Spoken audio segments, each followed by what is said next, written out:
The year was 2047. Humanity stood at the edge of a new era. Cities rose higher than mountains, their glass towers piercing the clouds like monuments to ambition. Quantum shuttles stitched across the skies, carrying people between nations in minutes. Colonies on the moon mined ice for fuel, while probes pushed deeper into the solar system. For the first time in history, humanity believed it was no longer small, but the universe was about to remind them of their true size. The first sign began with a sound no one could explain, a low hum not carried by air but vibrating through the bones of anyone who heard it. People in New York, Tokyo, Cairo, London, everyone across the globe, felt it at the same moment. Phones buzzed, car alarms screamed, glass trembled in windows. Astronomers scrambled to telescopes. Satellites shifted their gaze, and what they saw drained the blood from their faces. Beyond Earth's orbit, something vast moved against the stars. At first it seemed like asteroids drifting together in formation, but then artificial light glinted across their surfaces, edges too precise, lines too sharp, machines, ships, thousands of them. NASA broadcasted images to the Pentagon within minutes. They thought they had years, maybe decades before first contact. Instead, they had hours. The day the sky broke night fell across Washington, D.C., but the city never slept that evening. Fighter jets screamed overhead. Sirens pulsed through every district. Citizens crowded rooftops, pointing phones to the heavens, and then the clouds split open. From the void above, colossal warships descended, each one the size of a city. Their hulls shimmered with alien metal, plates shifting like scales, glowing faintly with power. The air rippled beneath them, storms forming around their descent. Lightning cracked, thunder rolled. The very atmosphere trembled in protest. Every screen on Earth flickered. Televisions, phones, even digital billboards, all were hijacked at once. A figure appeared in shimmering blue light, a towering alien clad in armor of obsidian and steel. His head was elongated, eyes like burning coals, his voice a deep growl that seemed to resonate from within the bones of those who heard it. Krylex, supreme commander of the Zorath Empire. Humans, this world is no longer yours. The Zorath Empire claims it. Kneel or be erased. And as if to underline the message, the sky ignited. The first strike columns of fire rained from the alien fleet. Lasers brighter than the sun ripped through skyscrapers. Towers that had taken decades to build collapsed in seconds. Fighter jets scrambled to intercept but were swatted from the sky like insects. In New York, bridges cracked apart as alien beams sliced them in half. In Tokyo, entire districts vanished in mushrooming explosions. Cairo's ancient pyramids crumbled under shockwaves. Panic spread faster than fire. Families ran through streets that split open beneath them. Mothers clutched children as glass rained down. Police and soldiers fired in desperation, their bullets bouncing uselessly from alien shields. The message was clear: resistance was nothing. A soldier's return in the chaos of Washington, D.C., Daniel Cross sprinted through smoke-filled streets, pulling his 10-year-old daughter Emily by the hand. A former Special Forces captain, he had left war behind years ago, vowing never to raise a gun again. But tonight, war had found him. Explosions boomed in the distance. Fires painted the night red. Emily's small legs struggled to keep up. "Daddy," she cried, stumbling as debris rained around them.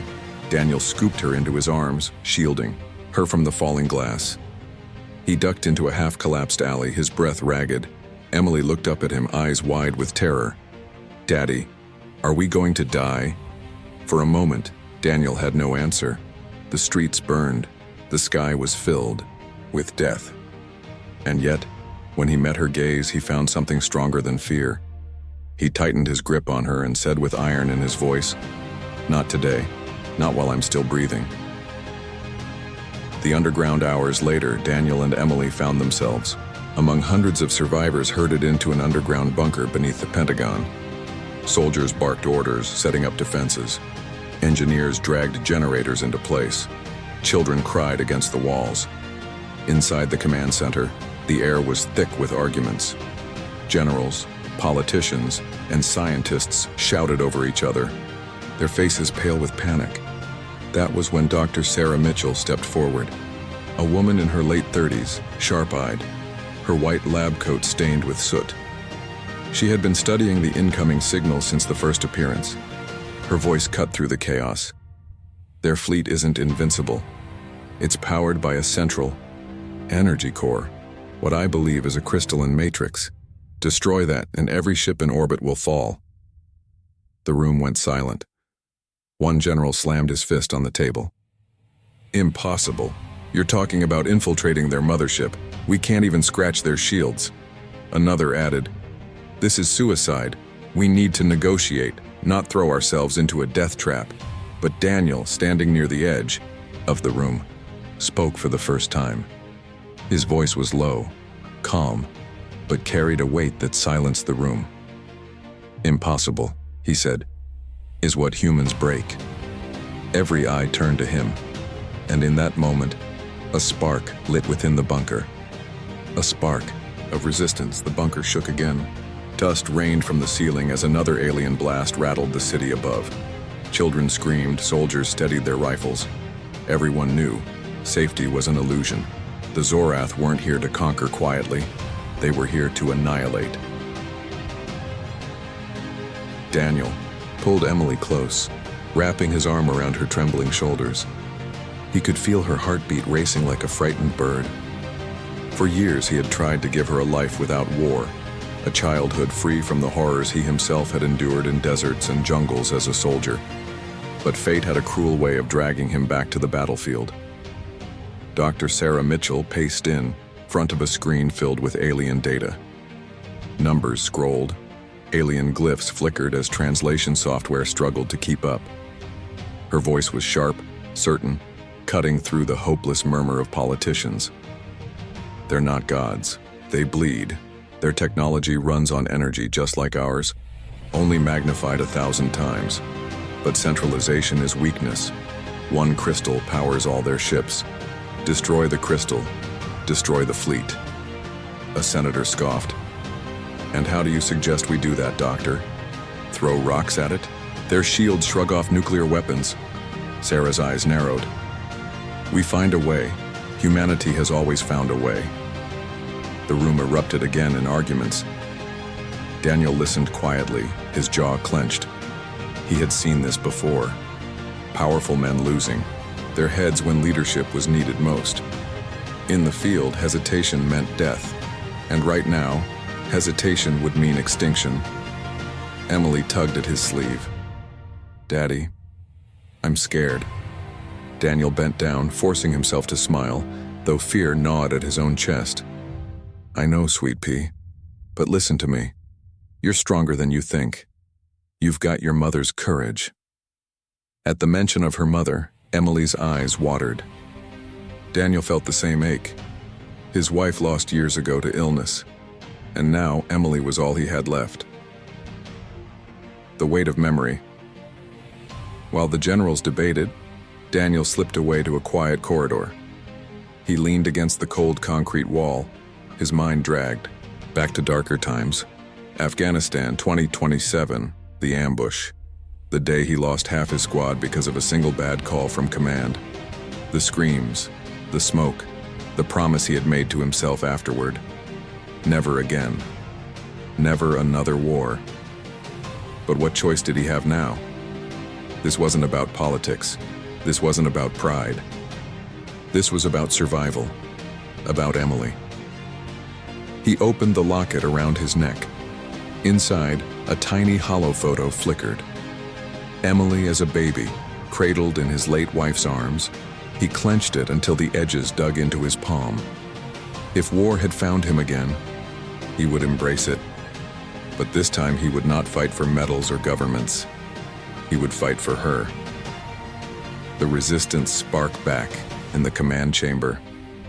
Sarah's frustration boiled over. She slammed a tablet onto the table, startling the generals. You're arguing about negotiations when negotiations are suicide. You can't bargain with an empire that sees us as insects. General Lawson, a grizzled veteran with gray at his temples, growled back. Even if you're right, Doctor, infiltrating their ship is madness. We don't have the men, we don't have the weapons. Daniel's voice cut in from the doorway, calm, steady, but sharp as a blade. Then we'll make them. All eyes turned to him. His uniform was gone, replaced by civilian clothes. But something in his posture screamed soldier. Sarah recognized him. Daniel Cross, the ghost of past wars, a man whispered about in military circles. She raised a brow. You're willing to lead this? Daniel stepped forward, his eyes scanning the room, meeting every doubtful stare. I've spent my life fighting enemies who thought they couldn't be beaten. Every single one of them bled. These aliens will bleed too. But only if we stand, only if we fight. Silence hung heavy. Then slowly, General Lawson nodded. All right, Captain, if we're going down swinging. And just like that, the spark was lit. The world in flames. Over the next days, Earth burned. Broadcasts showed devastation. London swallowed by firestorms. Shanghai leveled by orbital strikes. Johannesburg's skyline collapsing into rubble. Governments fractured. Some tried surrender. Others tried to fight and were erased in minutes. But in the shadows, the resistance grew. Old aircraft hangars opened. Abandoned factories churned again, this time not for commerce but for war. Engineers stripped alien wreckage for parts, welding stolen tech onto human tanks and jets. Civilians carried rifles beside soldiers. Humanity, fractured for so long, began to unify under one banner: survival. And at the center of it all was Daniel Cross. Emily's fear, Daniel's resolve. In a quiet corner of the bunker, Emily sat cross-legged, hugging a stuffed rabbit scorched with soot. Daniel knelt beside her, brushing a strand of hair from her face. I don't want you to go, she whispered. Daniel swallowed hard.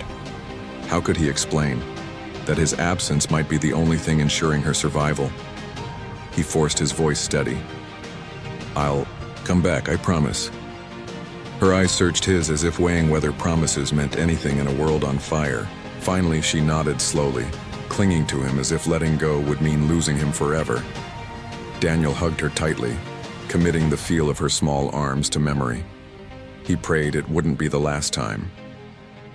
The enemy watches above Earth, Krylex, stood in the command chamber of the mothership, observing the chaos below. His armor gleamed in the light of the crystalline core pulsing at the ship's heart. Primitive resistance detected, a subordinate hissed, its voice insectoid. Shall we crush them now? Krylex's burning eyes narrowed. No, let them struggle. Let them burn every ounce of hope before we grind it into ash. Fear is the sweetest weapon, and when humanity finally kneels, they will kneel forever. He turned to the holographic display of Earth. His claws tapped the surface with disdain. These humans believe themselves brave. Soon, they will understand the futility of defiance. But somewhere deep within his arrogance, a shadow lingered, because Krylex had studied countless species across countless worlds, and one truth repeated like a curse. The most dangerous creature is not the strongest, but the one with nothing left to lose. The birth of defiance. On the ground, the resistance moved. Quiet at first, whispers in the dark, sabotage missions in ruined streets.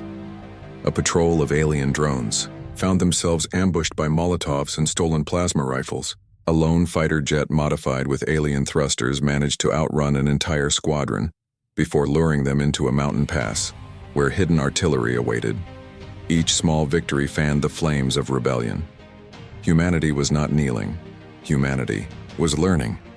And Daniel Cross was ready to lead them into a war the galaxy would never forget. Days bled into nights, nights into days. The world above remained in ruins. Cities cracked open like shattered bones. Smoke drifted across oceans.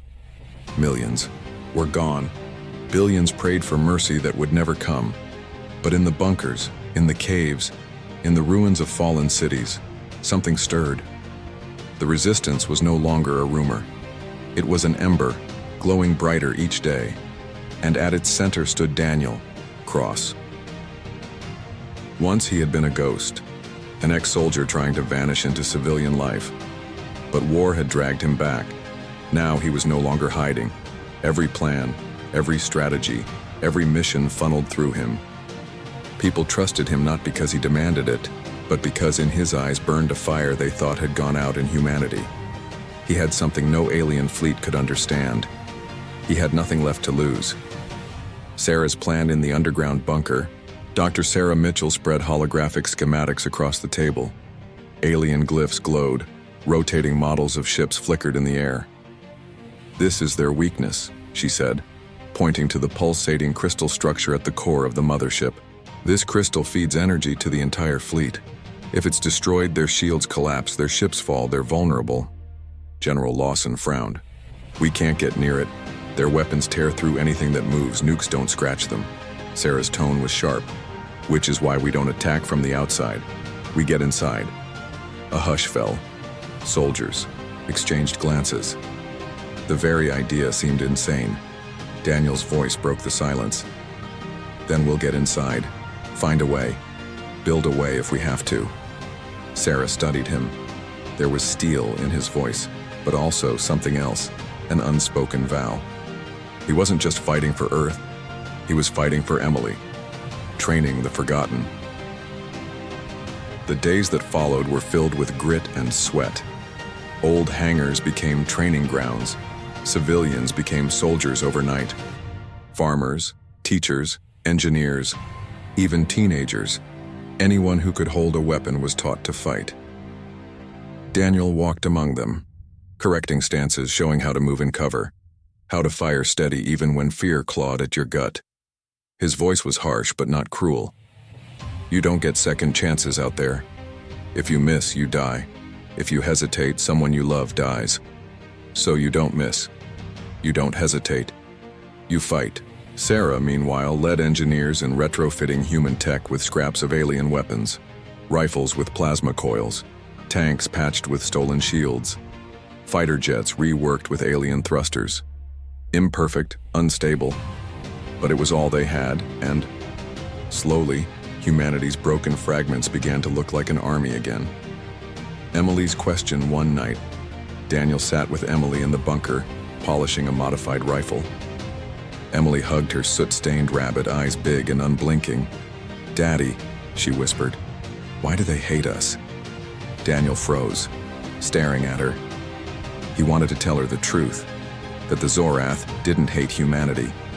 They didn't care enough to hate.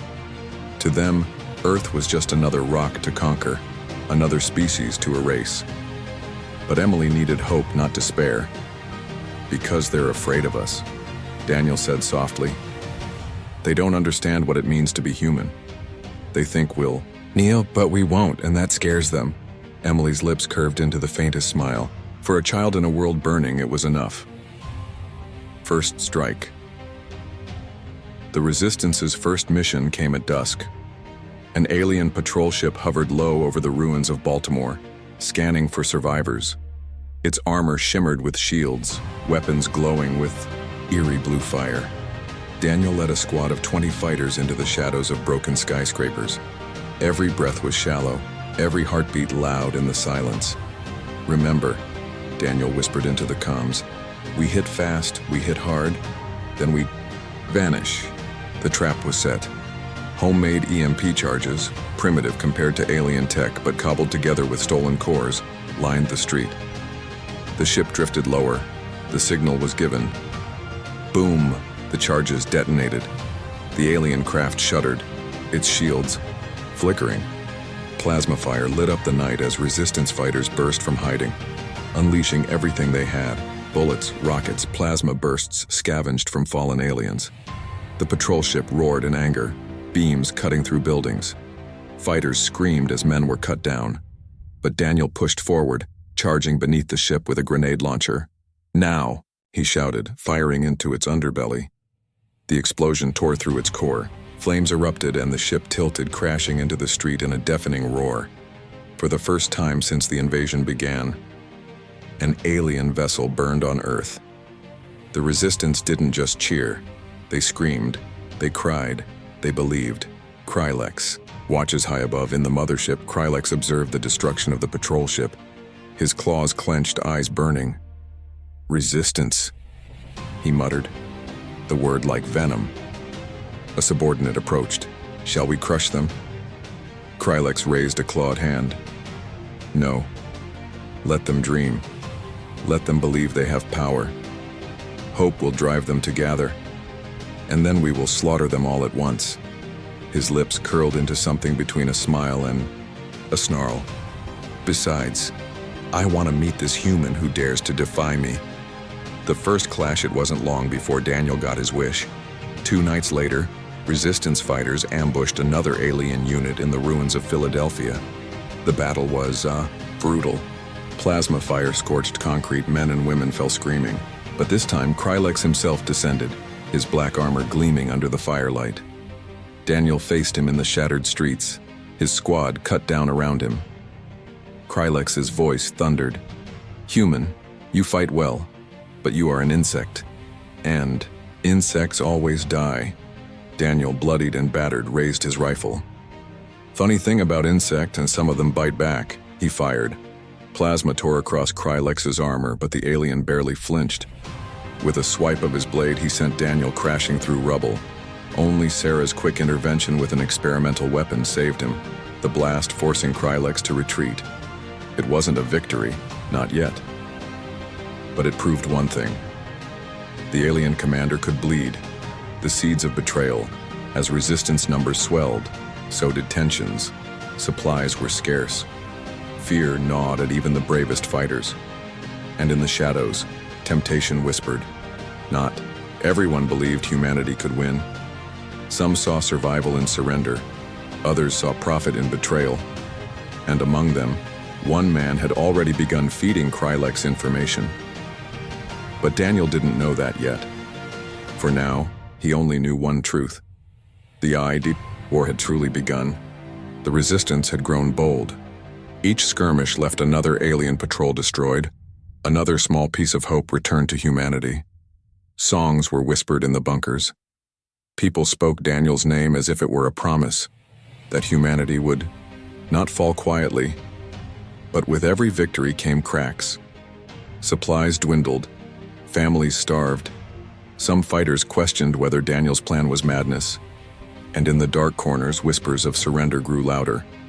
Among the fighters was Marcus Hale, once a decorated soldier, now hollowed by fear. He had lost his wife in the first wave of the invasion, his son buried under rubble weeks later. His grief festered into bitterness. When Krylex's emissaries approached him, offering survival in exchange for information, Marcus's resolve crumbled. "Humanity is already dead," he whispered as he fed them coordinates. And with that betrayal, the Resistance's doom was set in motion. Night fell over the mountains where the Resistance bunker lay hidden. Inside, laughter and weary smiles flickered around campfires. Children slept for the first time in days. Soldiers cleaned their weapons, spirits high after the last victory. But the calm shattered when the sky burned red. Alien warships descended, without warning, beams scorching the mountainside. The bunker shook violently, concrete splitting, ceilings collapsing, sirens wailed. "Breach! Breach! They found us!" Soldiers screamed. Panic erupted. Resistance fighters scrambled, dragging children and civilians deeper into tunnels. Alien drones poured in through breaches, their weapons slicing through the narrow corridors. Daniel grabbed Emily, shoving her toward Sarah. "Take her! Get her! Out!" Sarah's eyes locked on his. "What about you?" "I'll hold them." "No, Daniel." But before she could finish, the corridor exploded. Smoke and fire tore them apart. Sarah's sacrifice. Sarah staggered through the crumbling tunnels, clutching Emily's hand. Alien drones closed in from every direction. Her plasma rifle overheated, sputtering with smoke. Emily stumbled, falling, to her knees. The drones aimed, plasma charging. Without hesitation, Sarah shoved Emily behind her, raising a small device, a prototype EMP grenade she had built in secret. She looked back at the terrified child and smiled faintly. "Run, Emily, run to your father." The grenade detonated in a blinding flash. The drones collapsed, fried circuits sparking, but Sarah's body was torn apart in the blast, Emily screamed her name, reaching out, but soldiers dragged her away as the corridor caved in. When Daniel found out hours later, he didn't weep. His silence was heavier than grief. His rage burned cold, focused, unyielding. Krylex had taken everything. Now Daniel would take everything from him. What remained of the resistance was broken. From thousands, only hundreds survived. Their bunker was gone, their supplies destroyed. But Daniel stood before them, voice hard as iron. We have one chance left, one shot to end this. We take the fight to them. We get inside that mothership, plant charges on the crystal core, and bring the whole damn fleet down. A soldier shouted, "It's suicide." Daniel's eyes scanned the crowd. Maybe, but if we do nothing, we die anyway. If we fight, maybe our children see another dawn. Maybe humanity survives. I'll take maybe over nothing. Silence. Then one by one, heads nodded, guns raised. The resistance would fight to its last breath. Infiltration under the cover of night. A ragged fleet of modified fighter jets lifted, off from hidden runways. Engines sputtered, patched with stolen alien thrusters. Ships rattled like they might fall apart mid-flight, but they flew. Alien patrols intercepted immediately, but the resistance fought savagely. Jets collided head-on with enemy craft, pilots screaming defiance into their comms as they detonated themselves. The mothership loomed ahead, a black fortress blotting out the stars. Daniel's shuttle pierced its underbelly through a narrow gap opened by a suicide squad. The resistance stormed inside, weapons blazing. The halls of the mothership echoed with carnage. Plasma fire seared walls. Alien soldiers fell beneath human fury. The air reeked of ozone and blood. Every corridor was bought with lives. Every step forward cost another comrade. But Daniel pressed on, dragging the last remnants of his squad toward the glowing heart of the ship. They reached it at last. A vast chamber stretched before them, the size of a cathedral. At its center floated the crystal core, pulsing with light so bright it painted the walls with shifting colors. Power hummed through the air, vibrating in their bones, and waiting before it stood, Krylex. His blade gleamed, his eyes blazing with contempt. You've come far, human. Farther than any insect I've crushed before. But your struggle ends here. The resistance fighters charged. Krylex moved like a storm. His blade cleaved men in half, his strength tossing soldiers like rag dolls. Plasma fire bounced from his armor. Within minutes, only Daniel remained standing. Daniel versus Krylex, they circled each other, predator and prey. Daniel bled from a dozen wounds, his breaths ragged. Krylex towered, armor flawless, confidence unshaken. You are broken, human, Krylex growled. Your species is broken. You cannot win. Daniel spat blood, raising his rifle one last time. Maybe, but we don't fight because we think we'll win. We fight because we refuse to kneel. He fired. Krylex dodged, closing the distance. Blades clashed with fists, gun butts, sheer desperation. Daniel fought with everything. Rage, grief, love for his daughter. Krylex slammed him to the ground, blade pressing against his chest. Any last words before your extinction? Daniel's hand slipped to his belt, revealing a detonator wired to charges planted around the core. His bloodied lips curled into a defiant smile. Yeah, go to hell. He slammed the trigger. The crystal erupted in blinding light. Energy rippled like a shockwave, tearing through the mothership.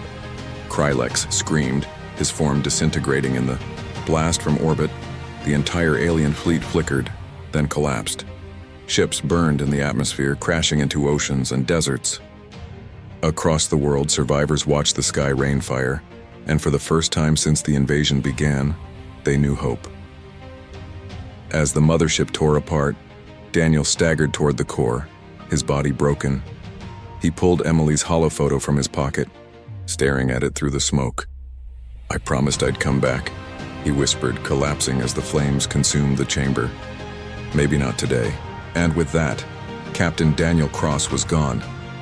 But his sacrifice would echo through history. The war was over. For the first time in months, the skies above Earth were silent. No alien ships patrolled the clouds. No beams of fire fell upon cities. Only drifting wreckage burned in the atmosphere, streaking across the night like dying stars. Humanity had survived. But survival came at a cost so great that the victory felt like grief.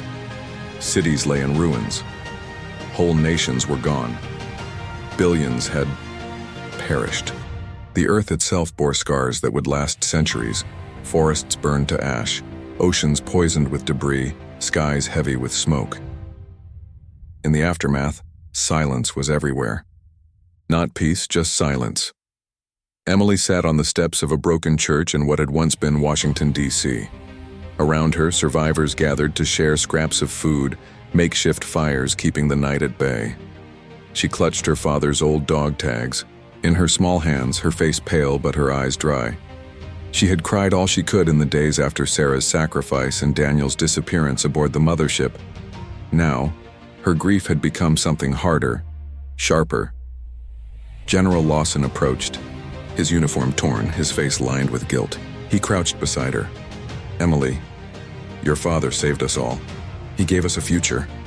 Emily's small voice broke the silence. "Then why doesn't it feel like victory?" Lawson had no answer.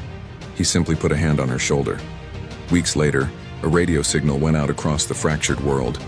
Static crackled, then a woman's voice filled the air. "This is Commander Reyes, speaking for the survivors of Earth. The invaders are gone. Their fleet has been destroyed. Humanity still stands." Around the globe, scattered survivors listened from bunkers, caves, and ruins.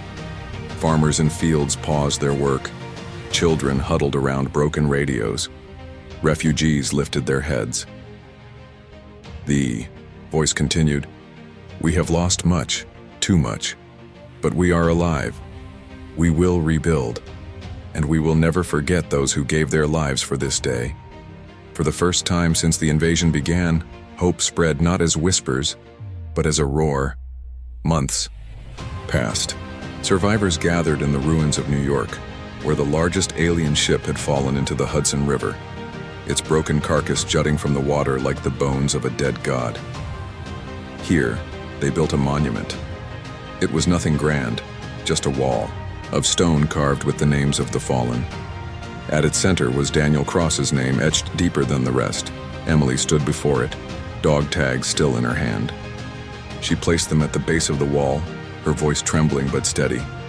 "He wasn't just my father, he was all of ours.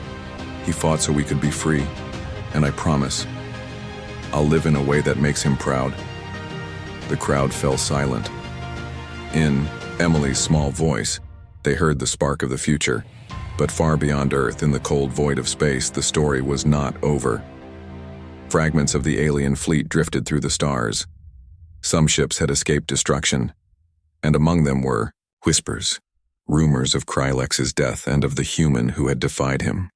Other alien empires listened, some with curiosity, some with fear. For the galaxy had learned something dangerous. Humans were not weak, humans were not prey. Humans were fire, and fire spreads. Emily's promise. Years later, Emily stood on a rebuilt hilltop overlooking the ruins of her childhood home. She was no longer the frightened girl clutching a toy rabbit. She was older now, stronger, her eyes carrying the same fire her father once had. The resistance had become something new, a foundation for Earth's defense, a seed for the future. And Emily stood at its heart. She whispered into the wind. Her voice carried like a prayer. "They thought they could erase us, but we're still here. And if they ever come back, we'll be ready." The screen fades to black. Daniel's voice, remembered through Emily's memories, echoes like a vow. They wanted us to kneel. But humanity doesn't kneel. We fight. We endure. We rise. And as long as one of us still breathes, humanity will never fall. Fade out. The credits roll against a sky filled not with fire, but with dawn.